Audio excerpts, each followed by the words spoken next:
este sport. Bonsoir les amis, j'espère que vous allez bien. On va débriefer ce soir les matchs qu'on a vus de la Liga espagnole, surtout le grand match entre Celta Vigo et Barcelone, qui s'est terminé par un score de 3-0 pour Barça.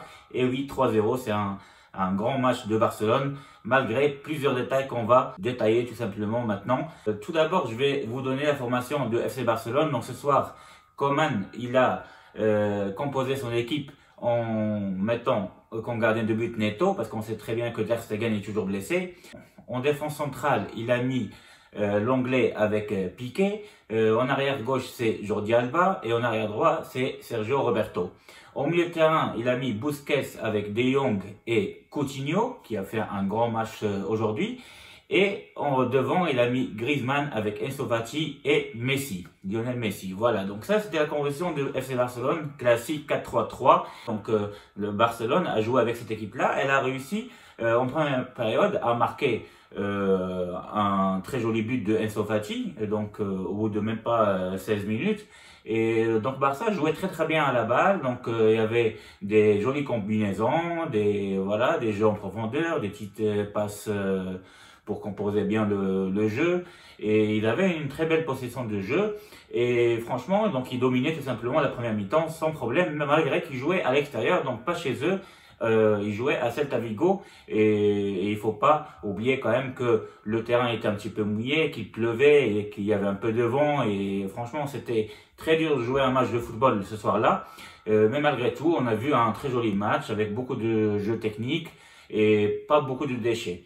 Voilà, sauf que à la dernière seconde de la première mi-temps, il y a eu un deuxième carton jaune pour l'anglais qui a pris un carton rouge, et ce qui est fait que Barcelone a joué pendant toute la deuxième période avec seulement 10 joueurs. Et oui, c'est Griezmann qui est sorti tout simplement pour pouvoir faire entrer un défenseur central qui remplace l'anglais, et du coup le Barça a joué à 10 pendant toute la deuxième période, et malgré ça, malgré qu'elle jouait à 10 en contre-attaque, elle a réussi à marquer 2 buts. Et oui, 2 buts. À l'origine, c'est Lionel Messi qui construit ces 2 buts. Le deuxième but, c'est lui qui fait pratiquement tout seul en dribblant avec un joli petit dribble, et après il essaie de centrer, mais c'est dévié par un défenseur, et donc c'est un but contre son camp. Voilà, donc ça met Barcelone à l'abri, donc il mène au score 2-0, sachant qu'il joue juste à 10.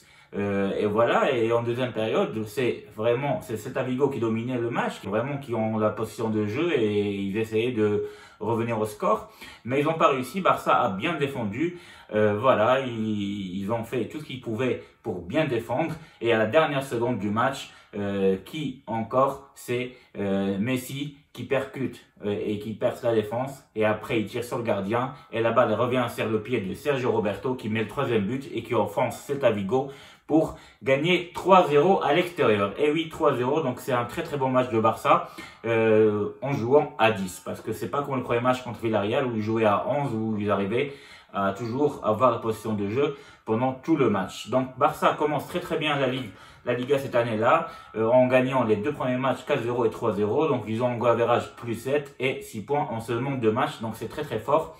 Et voilà, donc c'est très bien pour FC Barcelone. Sinon, il y a eu un autre match aujourd'hui entre FC Séville et Levante.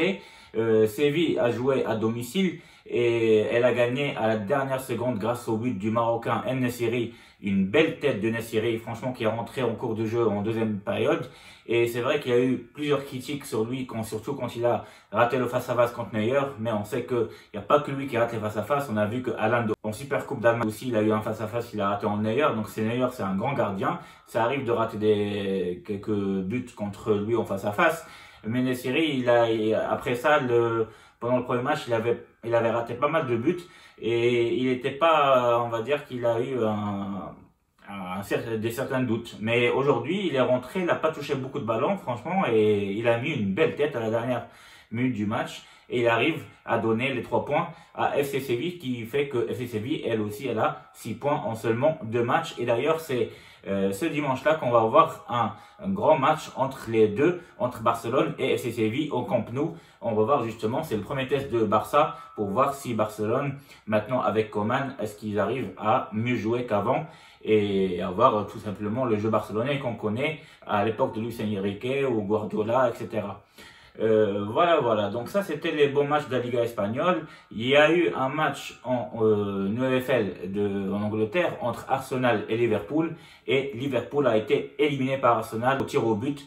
Voilà, donc c'est Arsenal qui passe. Il y a eu 0-0 dans le match, mais Liverpool a été éliminé et c'était une grosse surprise de la soirée. Voilà. Donc il y a eu aujourd'hui aussi le tirage au sort de la Ligue des Champions et il y a eu pas mal franchement, de matchs très intéressants dans pas mal de groupes. Par exemple, celui de Bayern contre l'Atlético Madrid. On sait très bien que l'Atlético Madrid a réussi à éliminer le Liverpool l'année dernière, alors que le Liverpool c'était le tenant du titre de la Ligue des Champions. Et maintenant, elle va retrouver le Bayern. Et le Bayern, c'est eux qui ont gagné la Ligue des Champions. Donc, ça va être un très joli match entre, par exemple, le Bayern qui ont les meilleurs attaquants du monde, la meilleure attaque tout simplement du monde en ce moment, contre peut-être la meilleure défense du monde, l'Atlético Madrid, qui sont connus par leur hargne et leur défense qui est très solide. Il y a eu une surprise en fait dans un groupe G où il y a de la Juventus contre Barcelone. Et oui, Barcelone, elle est dans le groupe de la Juventus de Turin, ce qui veut dire que Messi contre Ronaldo, c'est la première fois de l'histoire qu'on va voir ces deux hommes-là qui se retrouvent en Ligue des Champions. C'est une première et donc on va suivre ça de tout près, franchement, ça va être grandiose. Il y a eu pas mal de poules où on a vu par exemple des chocs. Par exemple, dans le groupe du Real Madrid, il y a l'Inter Milan qui sont très en forme en ce moment. Donc, il y a le Real Madrid qui va rencontrer l'Inter Milan de Achraf Hakimi qui est très fort en ce moment aussi. Sinon, Paris Saint-Germain va retrouver Manchester United, des retrouvailles. Il y a en plus Leipzig, donc ça va être un groupe très intéressant aussi. Et Marseille, l'Olympique de Marseille va retrouver Manchester City. Donc, on va voir si Marseille peuvent relever le défi et essayer de passer la phase des groupes, sachant qu'il y a Olympiakos aussi à ne pas négliger.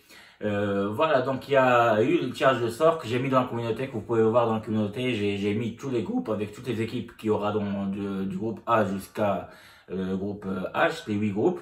Donc voilà, vous pouvez les voir. Et pour ceux qui suivent la sélection marocaine qui va faire 2 matchs amicaux à partir de la semaine prochaine contre le Sénégal et après contre la République du Congo.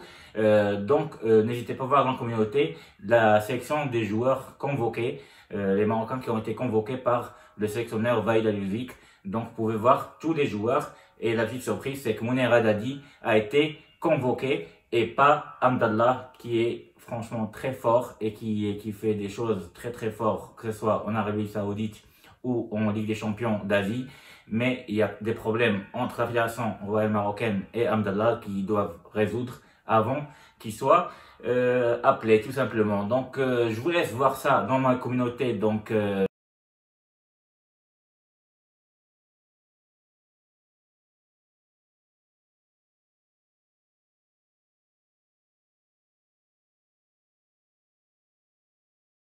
j'espère que cette vidéo vous a bien plu. N'hésitez pas à liker comme d'habitude et à s'abonner de plus en plus. Je vous dis à très bientôt mesdames et messieurs. Au revoir et bonne soirée.